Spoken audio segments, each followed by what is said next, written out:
The following podcast is recorded and produced by Emerge, a media creators co-op, in affiliation with the network at bicbp-radio.com.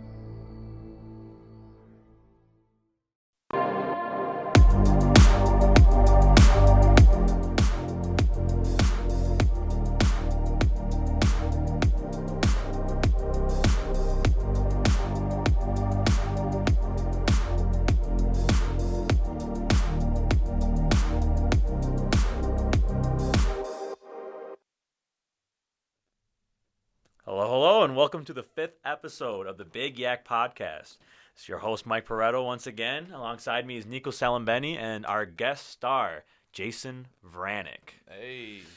Yeah, me and Jason, we coach on the same team in Niagara Falls high school football team.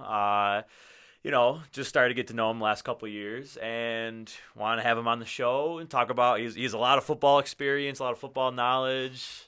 So, yeah, tell us about yourself. Like Mike said, my name is Jason Vranic.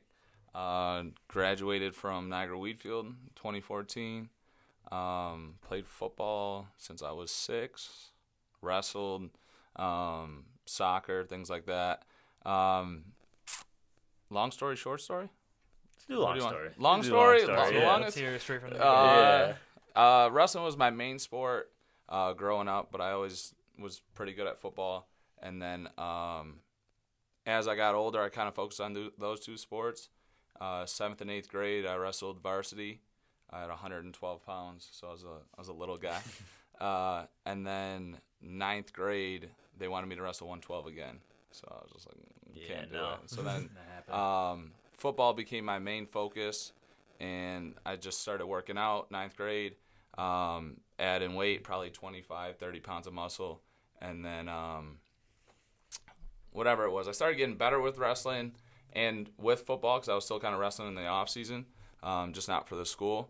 And from there, I got better and better. Ended up going to varsity, but I played at Wheatfield, as you guys know. So did I face you? I think you might have faced my brother. My brother was 2013 he graduated, so you might have faced him, but I think I was long gone. I don't know if we faced the Falls, to be honest. Maybe. I graduated 2014. So if we did, we would have, but yeah. It would have been your freshman year if you played football your freshman year. Yeah, I played I was on JV my freshman year. That was 2014. And I think we might have played Wheatfield, but I was on JV. Yeah, I mean, Wheatfield wasn't the best at football, but whatever, I stuck there. There was opportunities to go to private schools, but you kind of play with like your boys growing up, so you kind of Did you play football? No, I surprisingly did not play football. I didn't become a football fan until I was maybe like 14 years old, so it was like I was well past the age to even get going. Yeah, some people start late, but I just stuck around it, and then my senior year, the coach came to me for wrestling, and he was like, "You want to try it out?" And I was just like, "Oh, sure, whatever." So I cut 20 pounds. I was like 205 pounds my senior year. Went down to 182. Ended up winning sectionals, going to states. You know what I mean? It was cool, but I ended up going 1 and 2 at states and lost out. I don't have regrets, but it's kind of like if I didn't take those 3 years off, what would have happened? Right. So from there, everyone's like, "Oh, what are you gonna do?" So I had plans to go to UB for football. But they cleared their staff, so I was just confused. In a way, thought about quitting football, which is kind of shocking to some people, but chose to go to ECC. I had two of my buddies that played there.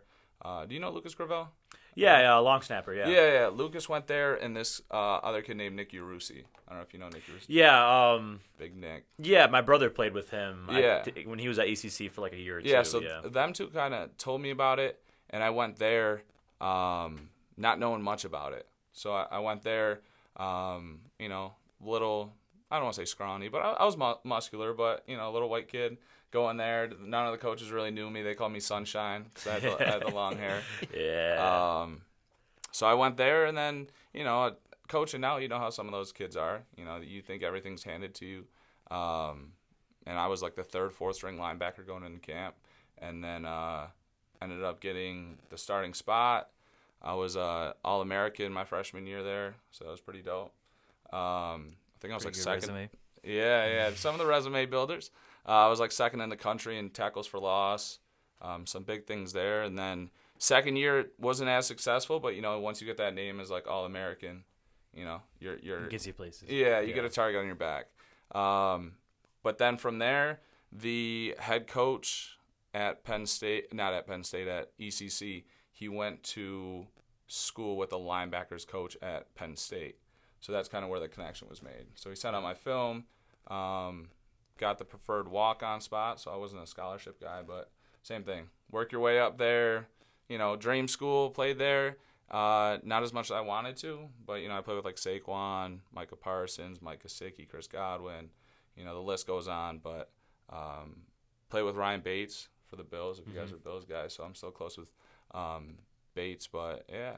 So that didn't work out in terms of going to the NFL, but kind of had to make the decision of, what I wanted to do, and it kind of turned into teaching, teaching, coaching, finding a passion for that stuff. Yeah. That's the long-winded That's the long story. Yeah. Do you have any how's the experience of playing with the guys like Saquon and Gesicki? Like the guys who are going to the NFL. Like how is the experience of playing with the guys of that caliber? What sets their work ethic apart? Yeah. It's a little bit. That's a tricky question. So obviously there's like the work hard. There's genetics that goes into it. Like Saquon's like a genetic freak.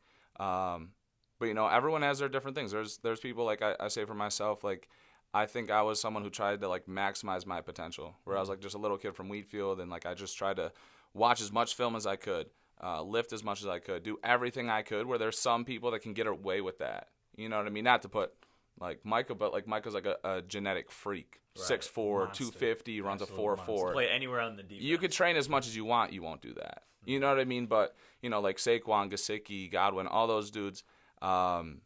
If you ever witness like a practice or go there, you see the work ethic. You know what I mean? Like Godwin, I know not as many people talk about him, but like would probably catch 100 balls on the jugs every day.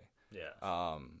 What the weight room is big. Like I know you guys probably saw Saquon's like power clean. Oh, that was viral. Yeah. Like I was there for that. But like the film, how much like we practice, like all that stuff kind of goes into it. And we ended up losing in the Rose Bowl to USC, who had like Sam Darnold, Juju Smith-Schuster, all them. But you get better. You know what I mean? It's like you are who you surround yourself with. So Iron sharpens iron. Yeah, so it was definitely a cool experience, kind of surreal, like, you know what I mean? Even at times, like, I'd be like, I'm at, like, my dream school, walking, like, the halls and... What was it like playing in a whiteout game? Whiteout game's the craziest game you've ever experienced. Like any home game there is just insane. Sold out crowds. It's one of the top schools in the country. That's got to be... For whoever's watching, or even you two, if you guys ever get to experience one, I know some of my friends want to go down. It's only 4 hours away, you know what I mean, against Ohio State or Michigan. Listen, I'm a big Bills fan, but like those games don't compare. It's 107,000. It's insane. Yeah, at night. College game. Yeah, you know what I mean. The stadium's rocking, it's shaking. It's a electric atmosphere, to say the least. Yeah, I mean, yeah, that's a good. I feel like with Bills stadiums, you have the Bills fans are crazy, Bills Mafia, But I feel like at Penn State and those big colleges, you went to Syracuse, you experienced some of those games. It's a different feeling of college ball. Yeah. I mean, as a spectator of the sport, college ball, seeing that game is completely different from seeing an NFL game. Yeah, I just feel like it's different demographics a little bit. Like the college students and everything, they're there, they're screaming. And I'm not saying Bills fans don't at like the games, but it's just you have fan sections, you have everybody's decked out in the same gear. I just feel like it's just a whole different vibe. Yeah, you go to the NFL games and you see tons of different jerseys, tons of different, fans of the other team. But when you're at those school games, I mean, it is all one color. Yeah, that's how the whiteout game. absolutely. That's the only way you can see you wouldn't be able to have a whiteout game in the NFL or something like that. It's too much of a mixed bag. And to be honest, like you kind of like to your point is like 90% of the people are fans of the school that's there. Mm-hmm. So it's like I don't want to say very supportive, but if you go to a Bills game, which like I don't want to play like devil's advocate to like whatever the point is. But sometimes fans think they know everything. Not saying that I do, but you know what I mean. It's like, why are we passing? Why are we throwing? It's like you can't make them happy. It's like, you know what I mean. If they ran it for 90 yards or they passed it for a 90-yard touchdown, like, you're gonna be happy. But sometimes I feel like adults are just like NFL games. It's everyone's a coach and everyone's a critic, and you see that even in high school football. Yeah, you know what I mean. And you kind of, as a coach, have to silence that. Yeah. One more question before we get on to the rest of our content for today. Coaching. How would you describe the transition from being, a college football player to the coaching level, just like the high school level? From player to coach? From player to coach, yes. For me, I think, I don't want to say it's easier, but in terms of connecting with athletes, I think it's a little bit easier because I'm already young. You know what I mean? So for me to see it from being a player one year to being a coach the next, it's like I can see where the disconnect can be for certain things. Where, like, with like Coach Bass, who's been there for years and years, it's like I still want to, work with him and work with like your dad and like other coaches on the staff, because there's things that you get to see that you don't see as players, right? Like, people are upset that they're not starters because of this, or like the schematics of like making sure you have depth and making sure this person's healthy, and then also who's buying into the program, right? Who's like, on huddle, who's watching that film, who's in the weight room, who's, doing the other drills.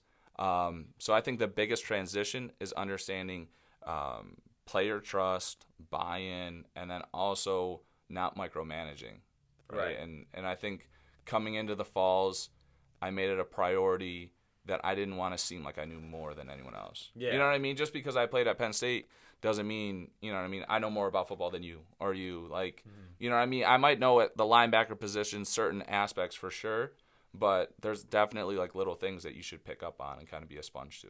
Yeah. Just one more quick comment or question.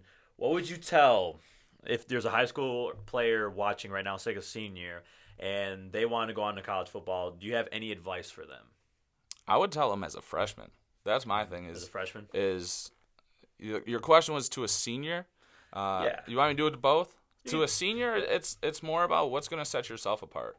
Going to ECC, it's the JUCO route. There's people that have made it, like Aaron Rodgers went to JUCO. There's other people that played. Josh Allen. Yeah, right. Josh Allen went to JUCO. So it's a growing year. And whether you're going to a JUCO, NAIA, D3, D2, like, what are you going to set yourself apart from? Like, ECC, I think, I don't have the stats on it, but I probably watched more film than the coaches there. You know what I mean? Like, I had the lifting down. I was a pretty good linebacker, but, like, film wasn't my big thing, and that was, like, my priority. Yeah. So, like, don't fear anything. Challenge yourself. Like, get with the best people that you can. And like I was saying, as a ninth grader, like, I would love to talk to the JV kids, the Little League kids, and tell them, you should start setting yourself apart at the high school level. You should be an 8th grader, 9th grader wanting to play varsity. You should learn how to watch film. You should learn how to lift and progressively get better, because you see the kids at, like, the bigger programs, D1s, the Syracuses of the world, the UBs. That doesn't start when you're 11th or 12th grade, unless you're a genetic freak. But you know what I mean? If you're someone smaller who loves football, for myself as an example, like, I started 9th, 10th grade, and that's when I think it's important for them to kind of get into that. Alrighty. Let's go on to our 2-minute drill. We're going to put you through a series of questions. We're going to put a timer for 2 minutes, and let's see how we do. I'll try to be quick. All right. How many we can get through. Yeah. All right. You ready? All right. Timer starting in 3, 2, 1, and here we go. All right. Detroit Lions head coach Dan Campbell believes the Detroit Lions will be the rich strike of the 2022 season.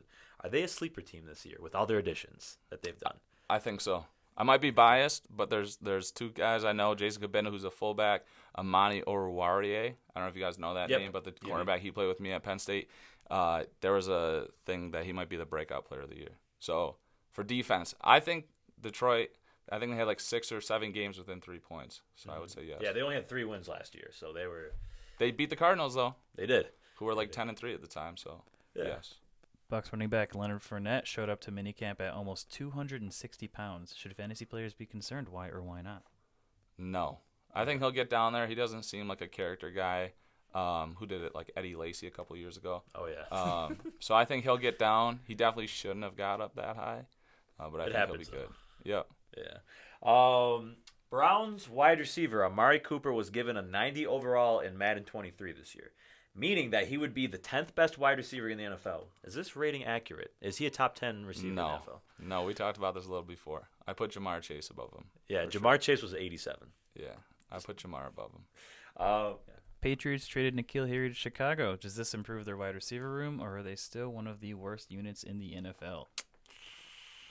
I don't know. I think that's a push for me. It's a tough question to answer. Kind of curious about Justin Fields and their O-line, what they can do. I think it'll be helpful. But. Yeah. One last question. Niagara Falls High School football, over or under 5 wins this year? Ooh, over. Gotta be Yeah. positive. Yeah. If I said say, no, dang, that's preparing to be unsuccessful. I had to That sneak was that a in layup there. question. Yeah. All right. Yeah. Yeah. You actually And that's yeah, it. That's yeah, it. you Got it. You That's made 5 it. of 5. I try to be quick. That's Try to 5 be of like, 5 and 150. I think that's the best record That's right that, now. you're the best time right Yeah. now. If I knew I was getting it was a record, I would have won even quicker. Just yes, no's. Yeah, it was just the last 2 shows. No offense to you, Taj and Sean. I love you guys. I don't even think we got through like the one I or think two it was questions. 4. It might have been 4 or 5, but we got through everything this time. Yeah. That's, I will preface, they did tell me that. teach speed. Yeah, to go quick. Can't teach speed. Can't teach speed. Speed kills, man. All right. And we just talked about the Madden ratings too. Let's touch about it real quick. We have Amari Cooper, 90 overall. Jamar Chase, 87 overall. Some of these ratings, and obviously you can't trust Madden ratings there's not a lot of credibility to them because there's a lot that goes into it. But It's like next gen stats. It's gross. yeah. It takes precedence over certain stats, and then more important stats to the game means less in the video game. Yeah, that's like Pro Football Focus too. Yep. They have, what I mean. They have all these. It's like who's rating that? Exactly. Who's making that ranking? Yeah.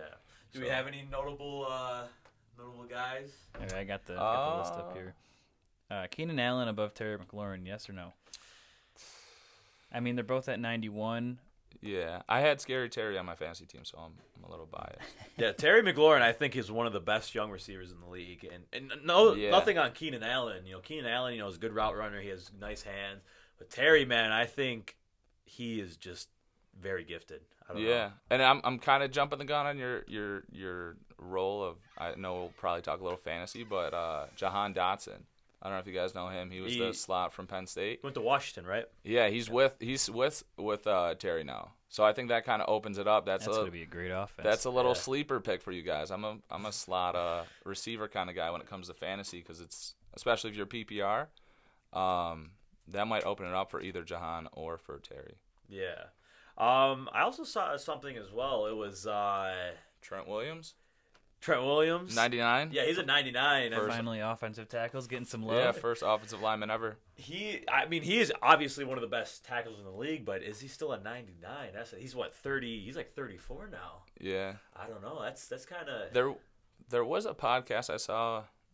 Not to discredit this one. It was like Busting with the Boys or something. And they were talking about him in the weight room. That the strength coach was like complaining to him or something. He threw like 700 pounds. And he squatted it for like 8 times. He said, "Is that enough?" And then walked out. So, Jesus. You know what I mean? Jesus. He kind of had his, maybe he deserves it. Yeah, he's athletic, super athletic. Yeah. I think Von Miller was a sub, like under 90 overall. Yeah, too. that one was leaked though. I don't know if it's confirmed or not. I think he was at like what, 89 or 90? Yeah, I think it was 89. I don't know. I'd put Von Miller. Chase Claypool only had a 78. How are you feeling about that? I don't know. Like, do they base it off of their offense? Because like, who they have last year thrown to them? They have Ben. I think that was Ben's last year. Yeah, I mean, And Ben was out there they had. throwing ducks. Yeah, like, you know what I mean. Like, I feel like their offenses, they have weapons, especially with like Najee and stuff, but they just need that X factor, and they were blessed with that for a long while, having Big Ben. Yeah.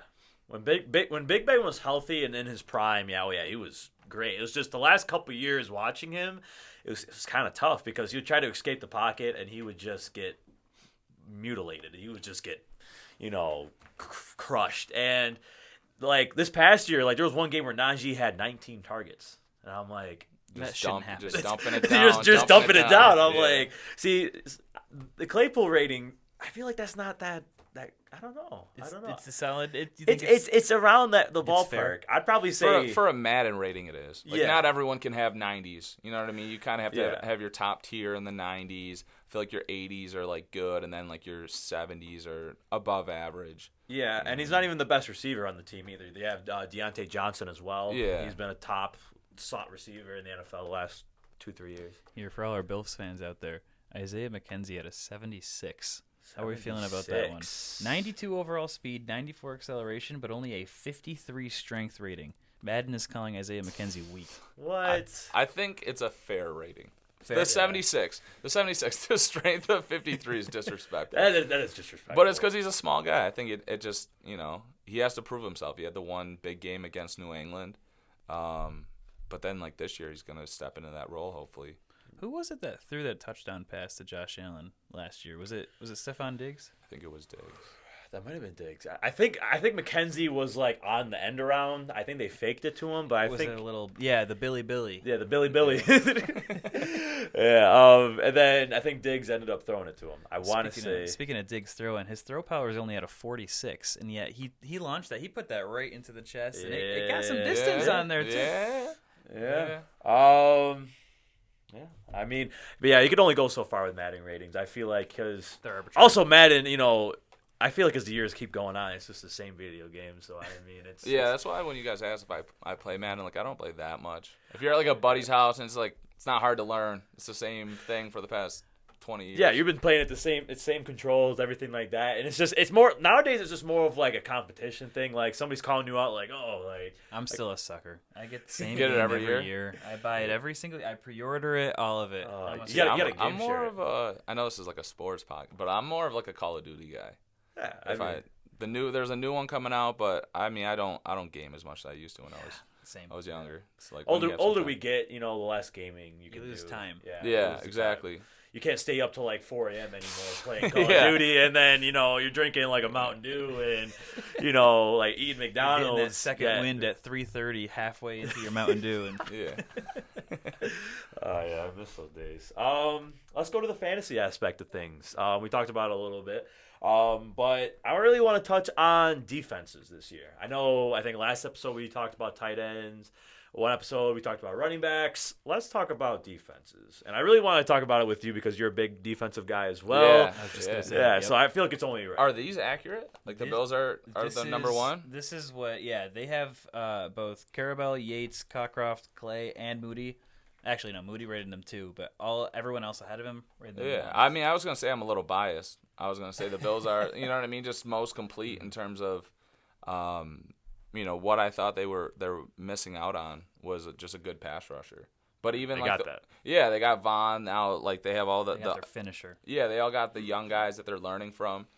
So even if he doesn't pan out for 5-6 years that they sign him for, it's like that knowledge is valuable. And that's the thing too. Like the Bills, all they needed was a finisher. They had the pressure. If you look at their pressure rating, I don't have it in front of me, but I mean it was like top 10 in the league. They just didn't finish. They didn't have that finisher, and then you get a guy like Von Miller who gets all the attention on defense. That opens up the floor for Ed Oliver, for Greg Rousseau, for even Tremaine Edmonds to get through the gap. And I don't know what you guys think, but I think Milano's better than Edmonds. I will. That's a fair take. That's a fair take because he's just so much better in coverage, man.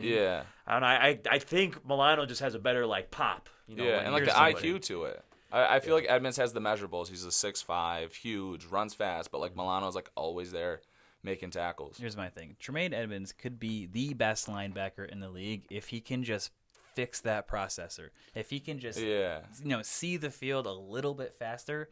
Like you said, he has all the intangibles. He's 22 years old? Yeah, super young. Same age I as think us, he's a little bit It's older. his 5th year in the league, and he's 24. 24. Yeah. He's under 25. I mean, he's still approaching his athletic prime. So if that processor can, click up just one notch, look out. And you even saw it in a couple of games, like that Tampa Bay game, whether or not you want to say it was his fault on that last play, in overtime when Perryman caught that pass and took it all the way to the house to beat us. I mean, you could say that was him, his reaction skills, or you could say it's like the safety's fault. There should have been a guy over top, coaching. Yeah. That's the part of being like a fan is like we don't know what the call was. Yeah. You know what I mean? It's like, was it cover 2? Was it cover 4? Was it man-to-man? Like, we really don't know. So for like us, you know what I mean? You could have a conversation about it, but you never really know whose fault it was.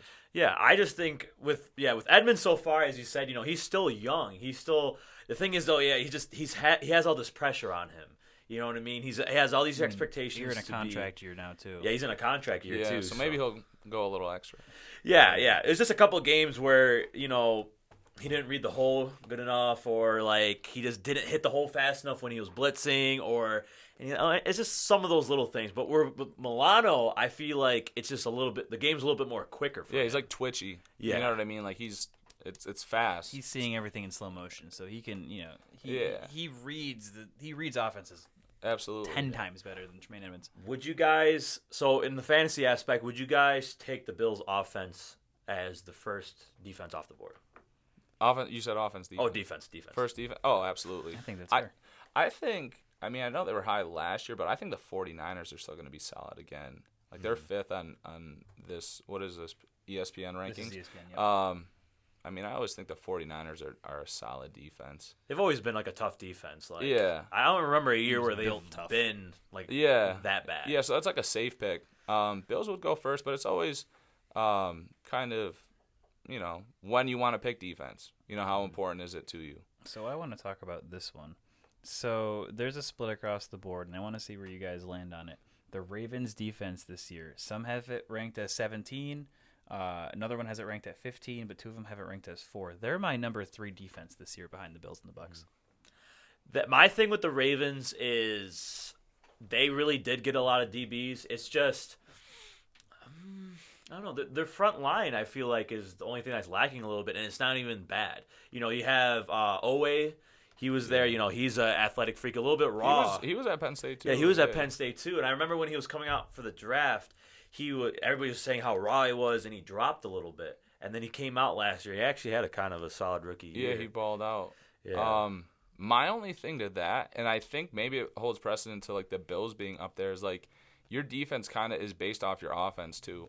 So like when the Bills are like having long drives and scoring and like wearing out other defenses, it's like our defense only is like fresh. Mm-hmm. When the Ravens, if you stop Lamar in that offense and go 3 and out, and your defense is back out, and your defense is back out, and you know what I mean? It wears on teams. And they were hurt. They were hurt bad last year. Yeah, the whole team across the board. I think they were one of the. Were they on like their 3rd string running back before the season even started? Yeah. Before the season started. And by the time it was over, they were picking up guys off the street. Yeah. But like Patrick Queen is a good linebacker for them. Kyle Hamilton. Kyle Hamilton too, and Kyle Hamilton is kind of like he plays safety, but I feel like you could also put him on like a kind of like a hybrid linebacker, like a nickel kind of. Yeah. So yeah, I don't know if I would have them outside the top 10. They're definitely, I think, going to be a top. Yeah, I was going to say 10. Maybe not top 5, but I'd say like 7, 8-ish. Yeah. 7, 8. Yeah. They definitely have one of the best. I think we talked about it the one show. They definitely have one of the best secondaries in football when healthy. Do you draft the Patriots defense this year? Never. Probably not. I mean, they had their moment. They had a nice stretch last year, but overall, it's just. I mean, they were you getting can't trust drafted the in like that much round anymore. 9 and 10 last year. Yeah, they don't have Stephon Gilmore anymore. They just lost J.C. Jackson. Was Stephon Gilmore really a big loss for them though? Towards the end of it. At the end of it, no. But a couple years ago, he was still good, when he was good. Yeah, I'm a biased guy when it comes to fantasy. If I don't have to pick up someone in the AFC East, I won't. It's hard for me to like go to a Bills game and be like, oh, I want Diggs to score 3 touchdowns and New England to get 4 picks. Oh yeah, there's a code as a fan. Yeah, your team comes before your fantasy team. Yeah, but I would much rather get pounded out on fantasy, but have a Bills win. Yeah, but if you're in a position where you're trying to pick like a skill player, and it's like if you don't take this guy, it's stupid. Yeah, I feel like this year with that in like the East is there's Tyreek Hill, and he's one of the fastest receivers in the NFL. Tyreek Hill lands to you in the 3rd round. Do you take him? Yeah. I don't even think he would get to the third round. He's gonna get out. He's borderline first round. He's gonna be in the first round in some leagues. Yeah. We thought you said something about when to take a defense. I mean, some people like to reach on defense a little bit. I think the best time to take a defense is within the last 3 rounds of the draft. I don't know about you guys. Yeah. But And you never know with these defenses, like fantasy wise, like there were games where like the Colts or like I don't even know, like the Jaguars would have like 20-point games. The Bills and, game. They're not. You just got to find someone who's most consistent. Yeah. I mean, you could even. I know people. I don't do it, but some people won't even draft a defense. They'll just pick one up in free agency, and then they rotate it. Yeah, you'll see the one that pans out the best. I tend to draft a defense. I'm one of those like freaks that keep 2 defenses on their team. I have the team that I drafted, and it's a good defense. But then I'm streaming to offset some of the bad matchups. Join our league. It's free money. Yeah. No, I don't know. I'm a PPR guy. I always try to go running. Well, I can't say my whole scheme, but I always try to get the best running backs because they go the quickest, and then your receivers. That's kind of my thing, and you could always get a good tight end, or it all depends when you pick too, though. Yeah. What do you say to all the 0 running back strategy guys out there? 0 running backs? They just all receivers? I saw a draft where somebody didn't take a receiver to the 6th round. Yeah, they go like receiver, tight end, quarterback, then running back. Oh, that's terrible. That's a terrible take. Why? Did one of you guys do that? No, I saw it. Somebody. It's like there's a following of people that do it. It's like a trend. Yes. Yeah. If it's prototypical what I draft, it's running back, 3 receivers. Yeah. You know what I mean? Unless you have someone like, I don't know, a Kelsey or I don't even want to put Gesicki up there, but like, you know what I mean? A top tier tight end, not saying that he's not, but someone that is going to provide at a PPR league. Yeah. What about the Chargers defense? They had Khalil Mack and they had J.C. Jackson on the team. And then you're also going to get a Derwin James healthy. And Bosa. On the other side. Yeah. What are they ranked? Because ESPN has them very low. One of them has them not ranked, and then 20, 11, 12, and 17. That might be your sleeper one. Yeah. That's what I think. Yeah, I definitely think Chargers should be a draftable defense. I think they should be a top 5 defense to pick. For fantasy wise, I mean, they're going to get sacks. Like those 2 ends together, I mean, they're going to get sacks regardless. And especially with fantasy, like sacks is what your bread and butter is for points. And if you know what I mean, you're getting pressure on a quarterback, that's picks. Yep. You know what I mean? It makes everyone's job easier. There you go. Yeah. What about the Rams? The Rams, they just lost Von Miller, but they did add Bobby Wagner. Yeah. Are they still top 3, top 5 defense? I feel like you got with Jalen Ramsey, Aaron Donald. I think it kind of my buddy Josh is a super big Rams fan, so he's like all about them. And I think that kind of goes to like I don't know if you guys agree, but like my point, like their offense is so elite that it kind of makes their defense better. Yeah. Yep. You know what I mean? Jalen Ramsey's amazing, Aaron Donald like unblockable, so that kind of goes hand in hand, but when they're fresh, you know what I mean? I think they'll definitely be a top 5 team. And we saw in the Super Bowl between the Bengals and the Rams just how suffocating that they can be. Aaron Donald's getting triple teamed at some point. Yeah. Yep. And it's just crazy. And then you have Aaron Donald being double teamed. You have like Leonard Floyd coming around the one end. Then you got Von Miller. They have so many like heads on that defense. It's just so. But that defense, that Super Bowl, that was a lot of defensive play. Yep, it was definitely. And for that was a game for defensive guys, and then you have your occasional, big play here, big play there, but that was a defensive Super Bowl. I did enjoy that. Oh yeah. Yeah. Let's go to our next segment. Let's go to Take It to the Bank. Take it to the bank. This week I went on DraftKings, logged on for the future. Bets, and they had to win the AFC conference. The Denver Broncos had the 4th best odds, and they're sitting at plus 850. Do you guys take that to the bank? Am I taking Broncos to win the AFC at 850? At 850. I'm staying the hell away from that. You're staying the hell away from it. Oh, my goodness, yeah. I'm with how many teams are in the AFC, like, yeah. At 850, I can't get behind it. Do you think that rating is too high for them? Yes. Yes. I think so. I think it should be at least plus 1,200. Yeah, it's when I saw that they have them above like the Bengals who just won the AFC conference. You know what I mean? And we talked about before, Bengals might take a little step back because of who's coming to the North this year, but fourth, that's Yeah, I mean, they got weapons on offense, but what about defense? I mean, Bradley Chubb, but he's been injured for how long? Yeah, Chubb's been on and off. Their defense has been decreasing in skill each year, and they just haven't really been like the same ever since like Von Miller decided to depart. Like they had Von Miller on the one side, they had Chubb, and I thought that was a really nice, cohesive rush. And then Von obviously got out of there. Their DBs are also, they have Justin Simmons, but outside of Justin Simmons, you just have guys who are kind of like older, like Kareem Jackson, I think is still like a starter there. It's just their defense is a little suspect. But, you bring in, I think the reason why they have that large of odds, like those good odds, is because of Russ. Oh yeah. 100%. That's a missing. I don't want to say missing piece, but once you get a solid quarterback, I thought the Broncos were a quarterback away. Yeah. And, Russell Wilson is the way to answer that. Yeah.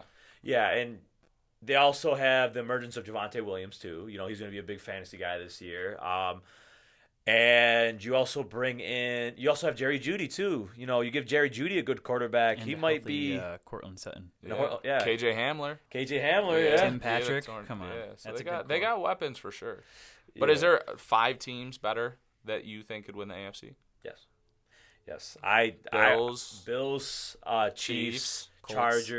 Chargers, Colts Colts are up there. Chiefs. Bengals. I'd probably say Bengals. I'd say Bengals beat. That'd be a close game. That's gonna be I say Bengals.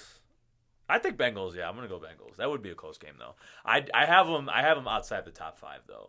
Yeah. For like, especially with the odds that they have. So I saw most regular season wins. The Rams at plus 750. You're talking about a very weak NFC. Yeah. And this is just for total wins. This isn't for like to win the NFC or to win the Super Bowl. Yeah. Just straight total number of wins. You have to think it's going to be an NFC team this year because the AFC is going to tear each other apart. I would take that. I'm taking LA Rams plus 750 to the bank this week. Yeah. Oh, Yeah. I there's defending Super Bowl champions. They could easily be a 13-win team. I mean, they didn't lose much either. They Yeah. gained Bobby Wagner. They lost. I don't know if he's still there. Troy Reeder. I think he was their linebacker. But I think he's still there. Yeah, but you got Bobby Wagner now, and you lost Von Miller, which is a huge weapon. But like you said, there's other weapons that they have. Jalen Ramsey and Aaron Donald. Come Yeah. on. Yeah, and then on offense, you gain Allen Robinson too from the Bears, and that could be an interesting little sleeper pick there because he had a horrid year with Chicago last year. Oh yeah, but You could put that blame on anyone. in that. that's like Matt Stafford too, though. Mm-hmm. You know what I mean? How long was he at Detroit? I mean, he did have Megatron, which is crazy. They didn't do much, but like comes to the Rams, wins a Super Bowl. You know what I mean? So like Allen Robinson, he could ball out this year. Yeah. And he, potentially. They have just that winning mentality too, and it's that momentum that carries them into the year. And they've been winning for a while, and I feel like we don't think about that as often. As if a team's morale is high, they're going to be feeling great. That's why the Bills, I think, also that plays into why the Bills' success has been so well. You have a bunch of confident guys together in a room. Yeah, once they kind of get that energy, energy's contagious. Yeah, I also think like depth plays a big part of it too, for sure. Because with the Rams, it just felt like when somebody got hurt, the next man stepped up. So when Cam Akers went down, he's supposed to be their top running back. You had Darrell Henderson, who started some games, step up, and he's played. Like Andrew Whitworth, he's like a 40-year-old tackle. When he when he was injured, he had a guy like Joe Noteboom come in, and then you have. Odell coming. You have Odell get hurt. You have a guy like Robert Woods got hurt too. Yeah, Robert Woods got hurt. You have a guy like Van Jefferson step up, and he is a solid receiver. So yeah, Rams. I'd take it to the bank. Yeah, for sure. I think that's all we have for our content. You have any other closing remarks? I mean, I gotta hear about your trip this weekend. All right. before we trip to Philly. Okay, before we get into this, I just want to say this is not to bash the city of Philadelphia. I bet there is very nice sections of the city. Yeah. But but I bet there's very nice sections of the city. But I went there Thursday and Friday for the weekend concert, and it was the best concert I've ever seen. But I got this Airbnb there, big butts. At this Airbnb there, it was in West Philadelphia. Shout out Fresh Prince of Bel-Air. It was just very bad neighborhood. I didn't do enough research. Airbnb, we walk in, it's like, oh yeah, it's real nice, real nice. Towel racks are falling off the shelf or the wall. These walls just did not feel like they had anything in them. There's like neighbors. Did you plan this? I planned this too. Yeah, I know. Yeah, I didn't do enough research. Yeah, I did plan it. And so they had this lock on the door. If you turn the lock a different way, you get locked out of the house. There is dirt under the carpet too. I lifted off the carpet. There's dirt under the carpet. It was just rough. And she's a super host on Airbnb too.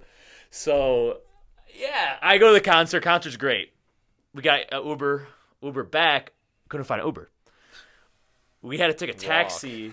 Don't walk. Yeah, we had to take a taxi. You want to know how much the taxi was? That's got to be for how many people? It was 5 people. How far? How far? About a half-hour drive. From that's Lincoln gotta be- Financial to our Airbnb was about a half-hour drive. You got to be pulling up an account with Lincoln Financial. It was $130. Jeez, I was gonna say over 100. The taxi driver didn't even put it into his GPS. I'm pretty sure this is like an off-the-books thing too. Very, very sketchy. So we get in the car, we go back, and so we get to the Airbnb. Went to go inside the Airbnb. You want to know what happened? We locked ourselves out. Like you Turn the knob the other way. You'll get it. So we tried doing everything. Got locked out. Couldn't do anything. So all our phones are dead too. No way to contact anybody. What we did was we broke into the house via window. Was it a house or was it? It was it was basically a house. Yeah, it was like a house, but it was kind of like an apartment. It was like this weird house apartment hybrid thing. I don't know. Duplex. Yeah, duplex. That's townhouse. I don't know. It was like a duplex. And it was just we got locked out, and so then next morning, Airbnb host texts me and she goes, "Oh, did you guys break into the Airbnb last night? We have you on camera." And we're just phones are dead, no way to contact fix you. the lock. Yeah, we could walk in. Yeah, so we woke up at 7:30 in the morning and just got the heck out of there. Just. Yeah. So are you the guy who leaves a bad review, or you just leave it at that? I haven't wrote the review yet. I'm still processing about what the heck what's happened. Scathing review. Yeah, but she's a super host, so maybe everyone's we won't. Yeah. Rate it bad, but did she charge you anything for breaking? I haven't seen anything. She said that if there was any damages that she would, but I made sure the window was fixed. Yeah, I made sure everything was looked fine the way it was.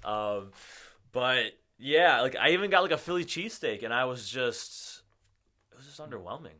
I don't know what it was. That's gonna be a bold take. I think we have some Philadelphia viewers. Yeah, so if anybody's listening for Philadelphia, if I'm there the next time, that's we're there. If we went to a Philadelphia-based podcast and was and the hosts were we went to Buffalo, yeah, them wings. But where'd you go for the Philly cheesesteak?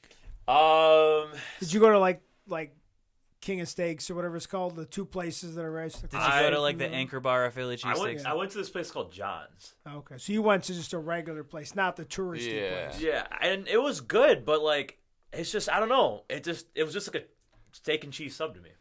I don't know.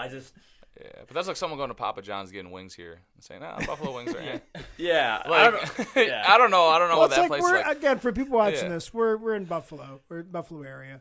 And Buffalo Wild Wings came here, and I'm like, really? Why'd they bother? Yeah. It's just that's kinda, even at college. People are like, we take. need a Buffalo Wild Wings. And I'm like, no, you don't. Buffalo Wild Wings. I mean, I don't know. It was just maybe I went to the wrong place. Everybody's here listening from Philadelphia. If I'm here Philly is a great city. I've been there a couple times, and I really like Philadelphia a lot. Yeah, so if you guys want to put in the comment section or redirect me to where the good places were, then done that before. Yeah, I know, and I will take your suggestions, and then the next time I'm there, hopefully I have a better experience. It was just I couldn't wait to get the heck out of there. Like, I'm sorry. You gotta. So I've only seen little bits and pieces. I don't want to like spoil the whole concert for myself. For the weekend. I mean, how was it? Was it? I mean, pyrotechnics. I've seen all that. They had that giant freaking globe that's just out there. Yeah, it was. I'm going to be biased about this because he's my favorite artist. That was the best concert I've ever seen because it was like the show he put on. Did he sound good live? He sounded amazing. He sounded just like he did in the music. Like, and it's just his light show. He had a blow up moon that changed colors. He gave everybody wristbands to that lit up on certain songs. It was just like the light show. The light show was crazy. Like the presentation was just 10 out of 10. And yeah, I couldn't have asked for a better concert, better experience. It was, and Eagles Field. I will say this: Eagles Field was pretty nice. Was it in the stadium? Yeah, it was at Lincoln Financial. Oh, really? Yeah, so I did like the stadium. But the trip back and the place you stayed. Yeah, the trip back, place I stayed. It was just like, oh, here's the concert, and then like it's just everything else is just in the murky water. It was just I didn't like it. I'm going to DC at the end of the month to see that very same concert. You're going to be in impressed. My Commanders field. Oh. So. Yeah. Is he a Washington fan? So no, he's not a Washington fan. He's a Bills fan. But we had this bet a couple weeks ago where he thinks that we did a ticket to the bank session, and he thinks that Commanders are going to have more wins than the Eagles. I took the bet as the Commanders are going to go at least 9-8, but then it became Commanders having more wins than the Eagles. Yeah, so that'll be close. Yeah, so whoever loses has to buy. So he went to Philadelphia, and I just so happened to go to DC. Like that wasn't planned. That wasn't planned at all. These trips were both planned months ago, but we decided to each take the team. The team that you went to the concert for. So we have to buy a shirt, and then we're gonna wear it to Hofbrauhaus because we talked about it that same show. Yeah. So we're gonna go walk in with our Carson Wentz, probably both shirts or whatever, and. So, if I win, he has to wear a Carson Wentz T-shirt. Yeah, Commander shirt, and then he has to wear like an Eagles or a Carson Wentz Eagles shirt. Oh, yeah, that's the bet. That's the bet. Yeah, yeah. Rooting for our boy Carson Wentz, one way or another. Yeah, That'll be cool. Yeah. You have anything else to add, Jason?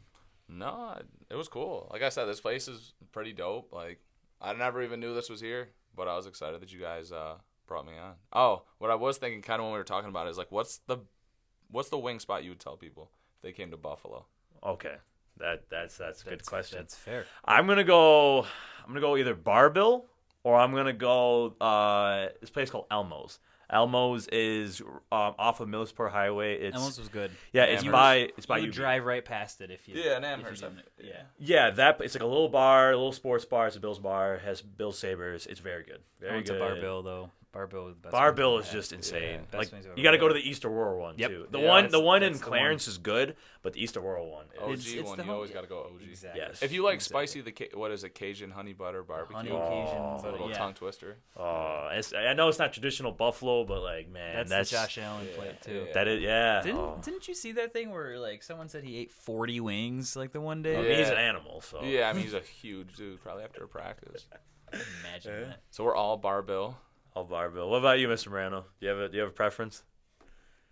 I'm a hometown guy, so I still like Judy. I like Judy's and Mr. B's. I think Judy's great. Mr. B's is great too. I have an app that I order sauce? food on, Slider and sauce? it's just Mr. B's.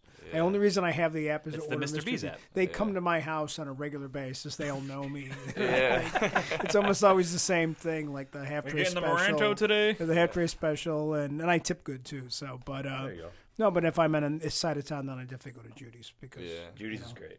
My underrated, not underrated. We're a walk from Judy's from here. That too. Yeah. I like OG Duff's. OG Duff's on Sheridan. Not the Niagara Falls Duff's, but like the OG Duff's is really good too. Yeah, I've been there a couple times. It's actually pretty solid. If you like like the spicier sauce, that's what I like. People give a lot of hate to Anchor Bar and Duff's. They're still good wings. We're just snobs in Buffalo. Yeah. They're starting to become a chain, like a local chain around here. Yeah. So someone like, you know, you go to like the Duff's here, you go to the Anchor Bar downtown, you know, not to bash these places, but you know, it's just the quality isn't as good as it would be, you know, in the OG places. Yeah. You're going to get that. Yeah, that's why you have to say OG. Yeah. Yeah, I think that's all we got. Thank you, Jason, for coming on. Thank you, Matt Johnson and the Radio Network, BICBP. Thank you, Maranto and Emerge, and also follow our Instagram, YouTube, Twitter, all that stuff. Show some love, and can't wait to see you guys again. Take care.